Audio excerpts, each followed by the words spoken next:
Welcome to the VC3 News Update for Thursday, July 27th, 2023. I'm Shalisa Nanton. The Victoria Park is being prepared to host yet another big event, just merely 3 weeks after the staging of VC3 2023, as this country delightfully announced its participation in the grand celebration of the 50th anniversary of the Caribbean Community, CARICOM. Minister of Tourism and Culture, Honorable Carlos James, announced that a vibrant cultural gathering that unites our Caribbean family will be held on August 1st, Emancipation Day, at the Victoria Park, beginning at 2 in the afternoon. The API says the historic event promises to be a momentous occasion to commemorate 5 decades of regional integration, cooperation, and the collective journey towards freedom and unity among Caribbean nations. The CARICOM 50th anniversary celebration seeks to honor the visionaries and leaders who laid the foundation for regional cooperation in 1973. Over the past half-century, CARICOM has played a vital role in fostering economic development, social progress, cultural exchange, and movement of people among member states, creating an indelible impact on the lives of millions of people across the Caribbean.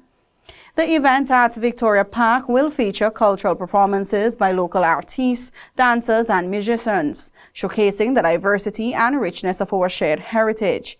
Art and Craft exhibition, which is a showcase of traditional and contemporary Caribbean arts and crafts, providing an opportunity for local artisans to display their talents and celebrate the region's artistic legacy and a delectable array of authentic Caribbean dishes. A commemorative ceremony is also on the day's agenda, which will pay tribute to the pioneers of CARICOM and recognize their outstanding contributions to the Caribbean community. Admission to this event is free, and families are encouraged to attend and partake in the festivities. More on the local scene. Applications for the microloan program of the Police Cooperative Credit Union will open from Wednesday, August 2nd until September 1st. This was announced at a press conference held earlier this week. This move means that micro, small, and medium enterprises in this country now have a new source of financial assistance from a local institution. MSMEs seeking much-needed finances can now consider the SVG PCCU microloan program that is designed to help boost businesses following the fallout from the impacts of the COVID-19 pandemic and the 2021 volcanic eruptions. Manager of the SVG PCCU, Mrs. Ayana Samuel, said they recognize the need for funding MSMEs, and as financial institution, they also know the difficulties experienced by business owners or entrepreneurs to finance their business operations or seek additional funding. Mrs. Samuel has assured the public that the program will closely be monitored by the credit union, as it will perform various on-site visits to these businesses to confirm that the funds are utilized properly and to provide guidance and assistance where needed. Adding that the objective is to ensure that these businesses are thriving and therefore engagement is important. The SVG PCCU is collaborating with the Center for Enterprise Development, Inc., CED, to bring the microloan program, which allows startups and existing businesses to borrow up to $10,000. The loan may be used to supplement working capital or to purchase furniture, machinery, and equipment for the business, and cannot be used to pay off other debt or to purchase real estate. MSME owners applying will be required to submit a business plan, an application form, along with supporting documents to the CED. Successful applicants will be required to undergo a 1-week training workshop with the CED before they can access the funding. The application process is similar to other business loans.